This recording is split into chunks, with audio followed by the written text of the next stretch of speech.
They called me street garbage at that dinner table, my father-in-law's words, my husband's silence, a billionaire's laughter echoing through that mansion. They thought I was nothing, just a poor black girl who got lucky.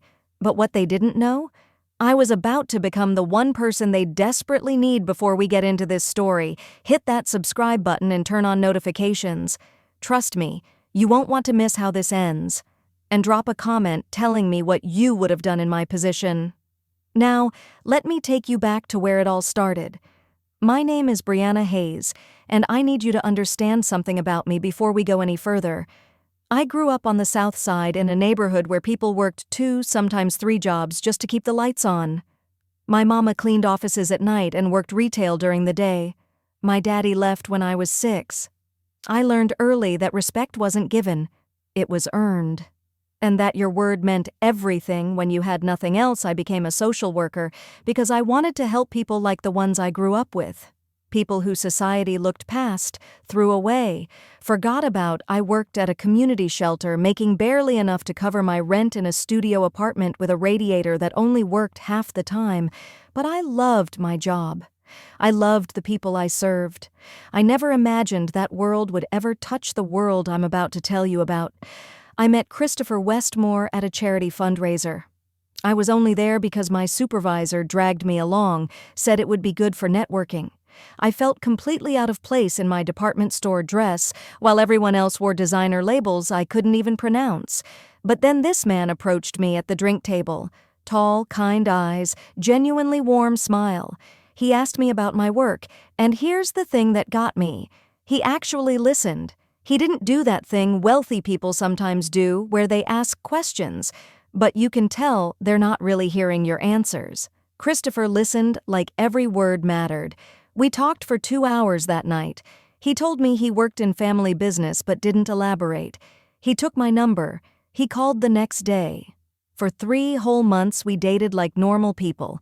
Coffee shops, walks in the park, movies at the regular theater, not some private screening room.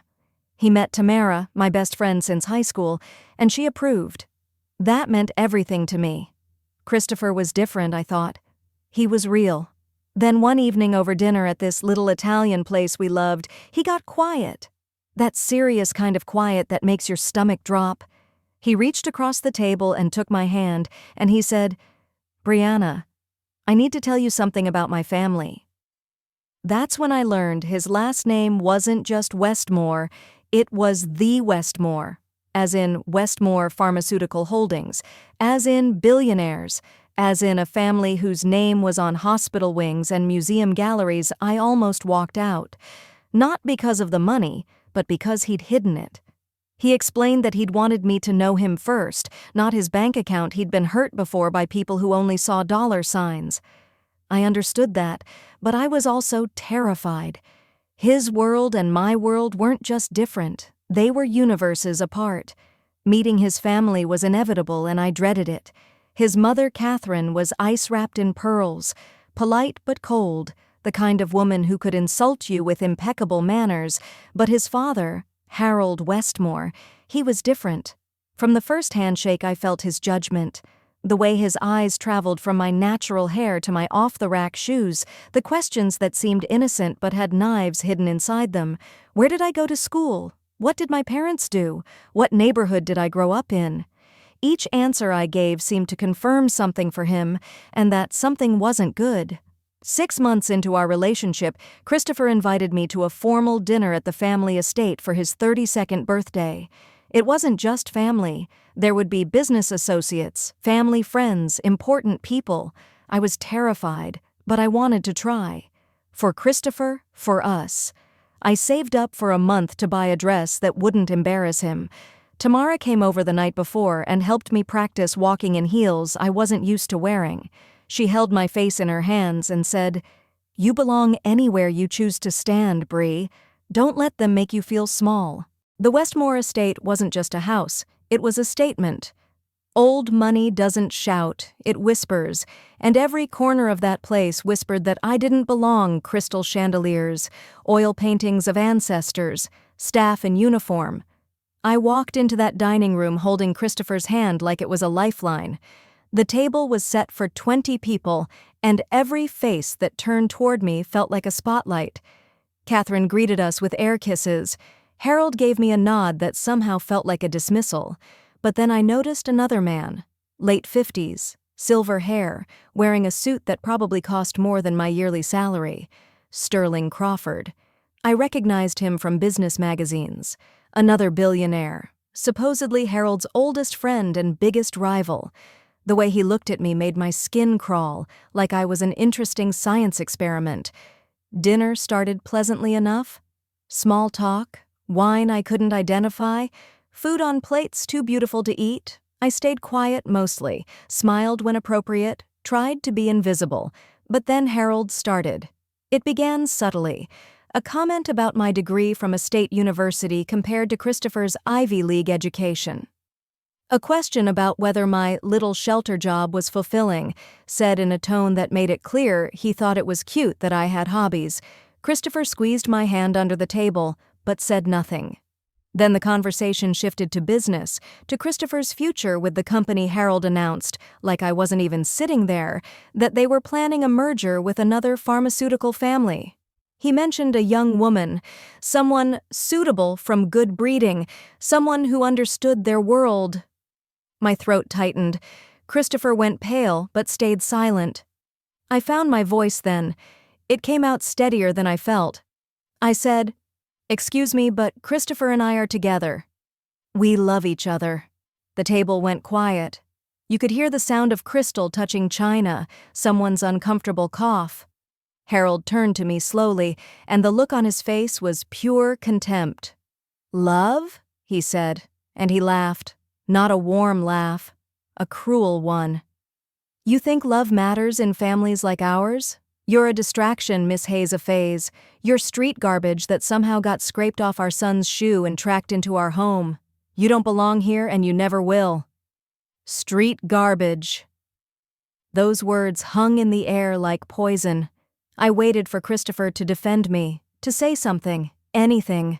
He sat there frozen, his face red, his mouth opening and closing like he couldn't find words. And then Sterling Crawford laughed. This billionaire guest, this man who didn't even know me, laughed like Harold had told the funniest joke he'd ever heard. Catherine looked away, studying her wine glass like it held the secrets of the universe. I stood up. My legs were shaking, but I stood. I looked at Harold, then at Sterling, then at Christopher. I said, "Thank you for dinner," placed my napkin on the table and walked out with my head high. I didn't run. I didn't cry. Not until I was in the taxi heading home, and then I fell apart. Tamara came over that night and held me while I sobbed. Christopher called 37 times. I didn't answer. What could he say? His silence at that table had said everything. For 2 weeks, I threw myself into work, trying to forget. That's when I met Geneva. She came into the shelter on a rainy Tuesday, this elderly black woman with kind eyes and hands that shook slightly. She was sick, I could tell, but she had this dignity about her that reminded me of my grandmother. We got her settled with a bed and a meal, and over the next few days we talked. She'd been a pharmaceutical researcher decades ago. Brilliant mind, pioneering work. She told me about a formula she'd developed, a treatment for a rare blood disorder that affected thousands of people, disproportionately black and brown communities. Then Geneva told me how it was stolen. Her husband had worked at a major pharmaceutical company, had access to labs they'd developed the formula together after their daughter died from this very disorder. The company took the research, buried it, said it was too expensive to produce for that demographic. Her husband died 6 months later. Under suspicious circumstances, Geneva lost everything trying to fight them legally. She'd been carrying the proof for 30 years, waiting for the right moment, the right person. The company was Westmore Pharmaceuticals. Geneva pulled out folders filled with documents, research notes, patent applications, everything. Her hands shook as she handed them to me. She said, "I'm dying, sweetheart. I need someone young and strong and angry enough to finish this fight. Will you help me?" I took those documents to Leonard Price, a lawyer friend who owed me a favor. He spent 3 days reviewing everything, and then he called me with excitement in his voice. The case was solid, airtight. But more than that, he'd discovered something. Westmore Pharmaceuticals was under FDA investigation for ethical violations. Their stock was dropping. They needed a win, something to prove they were a company that cared about people over profits. And Sterling Crawford? He'd been trying to buy the company at a discount, waiting for it to fail so he could swoop in. Both of these men, these powerful billionaires who'd laughed at me and called me garbage, their entire empires were vulnerable. And I was holding the one thing that could save or destroy them. I reached out to the National Medical Research Foundation, a nonprofit dedicated to developing affordable treatments. I offered them Geneva's formula to develop and produce at a price people could actually afford. They were thrilled. But word got out. Social media picked up the story. Stolen research from a black woman scientist, buried for decades while people died. The story went viral. Pressure mounted. Protests outside Westmore Pharmaceuticals headquarters. News cameras everywhere. Then my phone rang. It was Harold Westmore. His voice wasn't commanding anymore. It was desperate. The company stock had plummeted 40%. The FDA was threatening to shut them down. Sterling had withdrawn his buyout offer, not wanting to touch the toxic publicity. Harold needed that formula. More than that, he needed Geneva's family to drop any legal claims. To make this right publicly, he asked if I would meet with him. I agreed, but on my terms. Same dining room where he'd humiliated me. I walked into that mansion 3 months after the terrible dinner, but this time everything was different. I wore my regular work clothes, slacks and a simple blouse. I didn't dress up for them. Harold was there, looking 10 years older. Sterling was there too, nervous energy rolling off him in waves. Christopher was there, and he looked at me with such pain and longing that I almost felt sorry for him. Almost. They offered me money, first millions. An apology in private. I let them talk. Then I laid out my terms. A public apology to Geneva's family, broadcast across every platform they owned, full credit restored to Geneva posthumously, her name on every bottle of the medication. A scholarship fund for black students pursuing pharmaceutical sciences, fully funded, no-strings-attached partnership with the nonprofit foundation to ensure the drug was produced affordably for the communities that needed it most. And Christopher had to make a choice, right there, right then, me or the family money. Harold's face turned red. He refused. He blustered about legacy and family and duty. I stood up to leave. That's when Sterling broke. His investment was tanking, his reputation in shreds, and he panicked. He actually grabbed my arm and begged me to reconsider. Then Harold, this man who'd called me street garbage, who'd looked at me like I was dirt on his expensive carpet, he begged too. His voice cracked. He said please. He said he was sorry. Christopher stood up then. He looked at his father and said, I should have defended her that night. I was a coward. I choose Brianna. I choose love. I don't want your money. I don't want any of this. He walked over to me and I saw tears in his eyes, real remorse, real change. I agreed to their terms. The formula rights went to the foundation. Geneva got her justice before she passed away 3 weeks later. With her name restored and her legacy secured, the medication is being produced now, saving lives, affordable for the people who need it most. Every bottle has Geneva's name on it, and every time I see one, I think about how she waited 30 years for this Christopher, and I got married 6 months later. Small ceremony, just the people who mattered.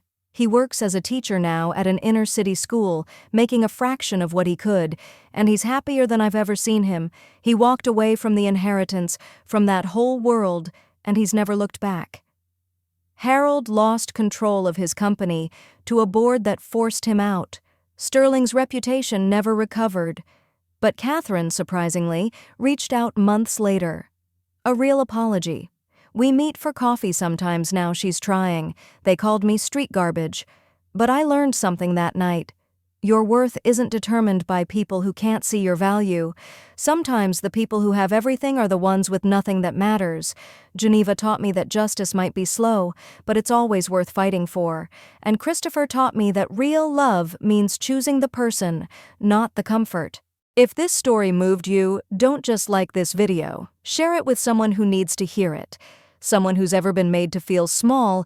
Drop a comment about a time you proved someone wrong. And subscribe, because I've got more stories that'll remind you. You're not what they call you, you're what you choose to become. See you in the next one.